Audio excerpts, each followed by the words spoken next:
À propos des 49 militaires ivoiriens détenus au Mali, le colonel Assimi Goïta s'est dit ouvert au dialogue et disposé à œuvrer à un dénouement heureux de cette situation.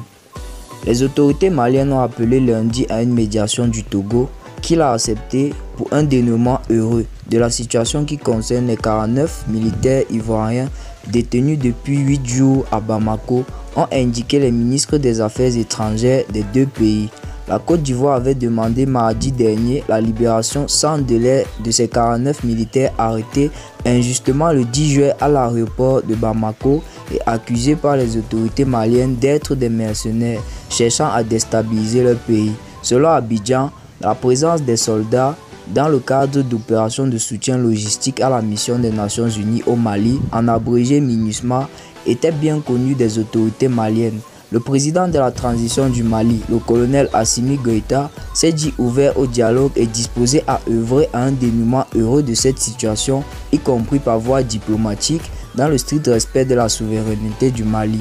Ont souligné dans un communiqué conjoint Abdoulaye Diop, chef de la diplomatie malienne, et Robert Dussert, son homologue togolais, reçu aux audiences à Bamako. À cet égard, le président de la transition a souhaité que le Togo mène une mission de bons offices entre les parties concernées.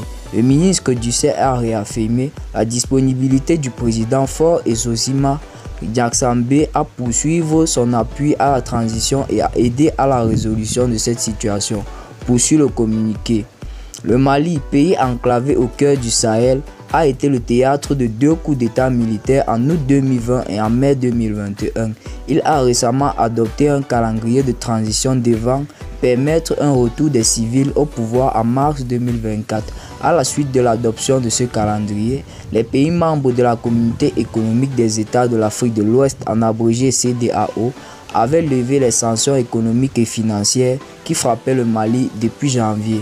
Le président du Togo avait déjà accepté d'être un médiateur entre le Mali, les acteurs régionaux et l'ensemble de la communauté internationale, alors que la junte était sous pression pour rétablir l'ordre constitutionnel. La crise politique va de pair avec une grave crise sécuritaire en cours depuis le déclenchement en 2012 d'insurrections indépendantistes et d'actions djihadistes sanglantes dans le nord. La junte au pouvoir à Bamako s'est détournée de la France et d'autres partenaires à la faveur de la Russie pour tenter d'endiguer la propagation djihadiste qui a gagné le centre du pays, ainsi que le Burkina Faso et le Niger voisin. Tension entre Abidjan et Bamako, le rôle et l'impact sur les réseaux sociaux. Nous voilà donc au thème de notre vidéo. N'hésitez pas à vous abonner à la page Éclair Info pour ne rien rater des informations à venir dans les prochains jours. Merci. Si vous avez aimé, n'hésitez pas à vous abonner et d'activer la cloche de notification et lâcher un pouce bleu. Merci à tous.